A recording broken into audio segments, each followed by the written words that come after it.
Welcome on in, guys. Three bold takes yet again. We're continuing our What Will Make a Season Successful series. This one's going to be probably a good one for you to watch and listen to. This is Nebraska. So Chase wanted to do this one specifically, so I'm just going to pass it right on to you, man. What would make successful? What would make a 2024 season successful? Man, let's not get it twisted. Nebraska has not been a great team in a long time. Scott Frost really picked him up and shoved him into the dirt and buried him under 20,000 pounds of said soil. Um, but the biggest times in Nebraska's history of when they've become a good team is when they were doubted the most. And I think heading into this season, Matt Rule and the Cornhuskers are doubted at one of the most pivotal times in organizational history. And that's why, for me, Chase Glover, a 2024 successful season for the Cornhuskers, 8 wins and a bowl game. A bowl game win at that. Let's put it out there. Matt Rule is the guy to turn your organization around, except for the NFL. We're not going to go there. Turn your organization around and make them a competitor. See Temple. See Baylor. Need I say more? It's happening right now, right here in year 2 at Nebraska. Had a tough year 1. You lost some games that you shouldn't have. But man, and Quinn, smile, twist the mustache all you want right here. I could see him starting 7-0, 6-1. They play UTEP. They play Colorado, Northern Iowa, Illinois, Purdue, Rutgers, Indiana. They might lose to Rutgers. Then they play Ohio State. Okay, that's when it gets tough. That's when the schedule starts. I'll give you that. And then there's a kind of a UCLA, USC, Wisconsin. Those are some tough stretches of games, and then you get Iowa. Just score 11 points. You'll beat Iowa. That's all you got to do, guys. So I could see an 8-win season for Nebraska. They have there should be 3 to 4 year starter in Dylan Raiola, who is going to be a godsend for this team. And I think the Cornhuskers a bowl game win, playing in a bowl game. I think, what'd you say, Freddie? The first time since 2016 it was. And then 8 wins. I think they can do 8 wins. They finished 3-6 last year. But what we're doing, guys, go back to Matt Rule coaching anywhere besides the Panthers, coaching anywhere in college football. Throw out the first season. Look at his second season. And then let's grow from there. I believe in Matt Rule. I believe in Dylan Raiola. And I believe in the Cornhuskers. Quinn?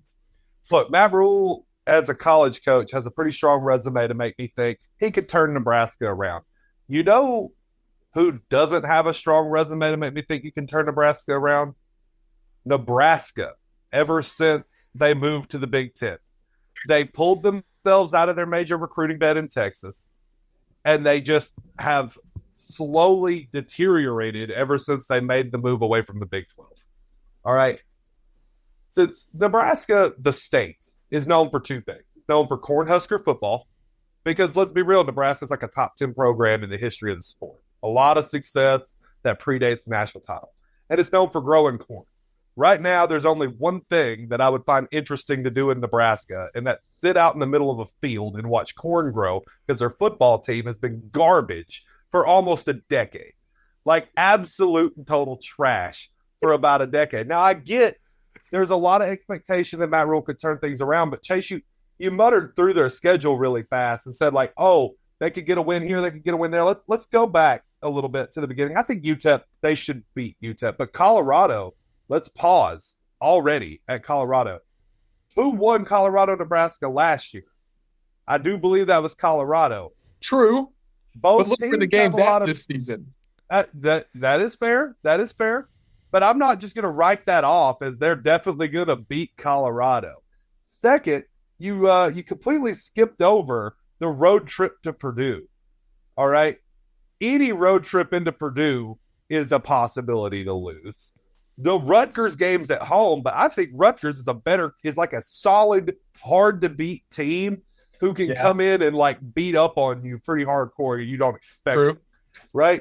They're not winning at Ohio State. Let's skip over that altogether. And then you have USC on the road. I favor USC in that game. Right. I know Lincoln Riley is like a disappointment on the highest end, but he is only a disappointment on the highest end because he doesn't fail in the mediocre So he's going to beat Nebraska.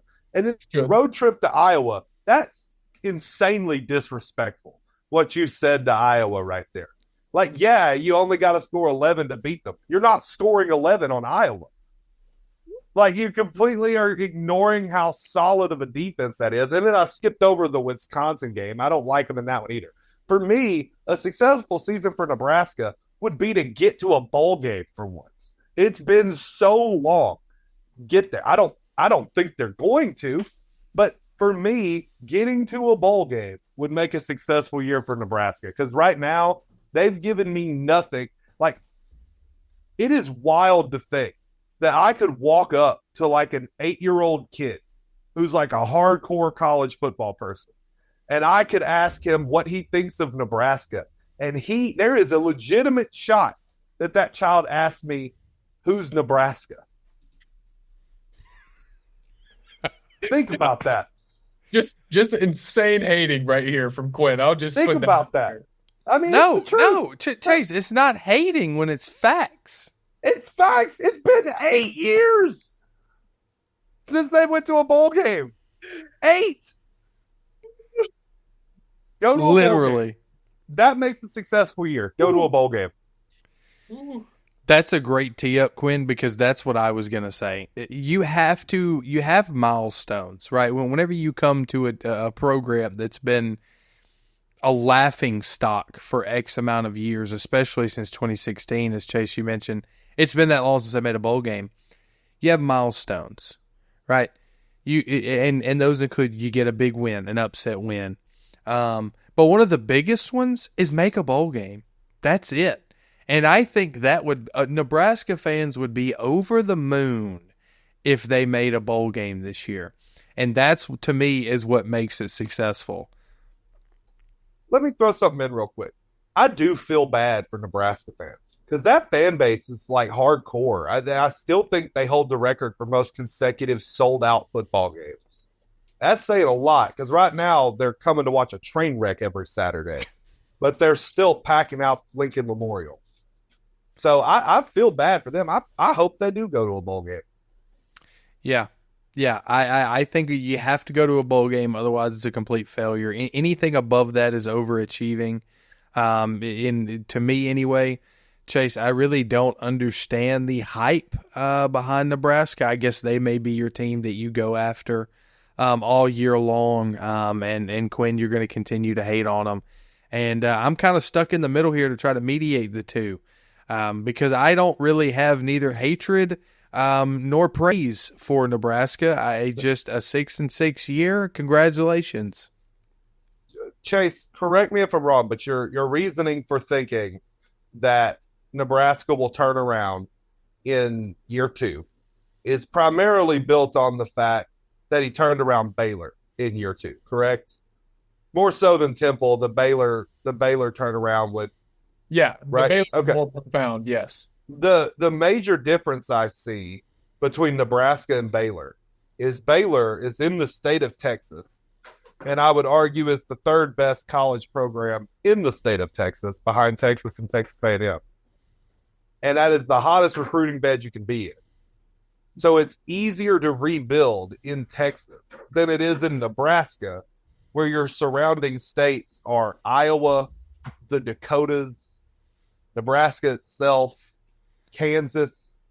Yeah. Newsflash, the U.S. government put like nuclear bomb sites in Nebraska because they're willing to lose that state because nobody That's the truth. It's because it's centrally located in the U.S., Quinn. That's part of it. And the other part is no one lives there. Like, Quinn's got his hater shades on. What I'll say to that, Quinn, is yes, Texas is a better recruiting bed, but what Matt Rule is already doing heading into year 2, like getting a top 5-star quarterback to commit because you're showing him, hey, even in NIL days right now, saying, hey, you can come here and build something, which is what Dylan Rail said in his recruitment. That's bogus. It's bogus. It's because of his family history is the only reason why he went to Nebraska. That's it. Had nothing to do with Matt Rule. at all. But he also, Dylan Raiola had the chance of going to Georgia and probably starting next year when Beck leaves and leading, 2 or 3 national championships. Now you're going to Nebraska because you want to build something. I don't know. Last year, when I looked at Nebraska, I was like, man, if only they had a quarterback. The Colorado game, when the guy was playing defense for Nebraska, yeah, I was like, oh, man, if they only had a quarterback. They have a quarterback now. They have a quarterback. I think a lot of these games change over. Because Jeff Sims last year, prayers up to him. I don't know where he's at now. He must be an IA, whatever. But the kid was terrible, horrible. He cost them several games. And now you have somebody, Matt Rule and a quarterback, bam, done. Honestly, year 3, national championship. Hallelujah. I'm just kidding. I'm kidding. I'm kidding. I'm done now. I'm off my tangent. I'm done. Wow. This episode's been fantastic, fellas. I'm glad I'm in the middle here and really do not care either way. But that has been Nebraska and what would make successful or what would make a successful season for them in 2024. I hope you guys enjoy videos like this 2, 3, 4 times a week, and we've got more coming the rest of May. So stay tuned for that. Appreciate it. See you guys next time.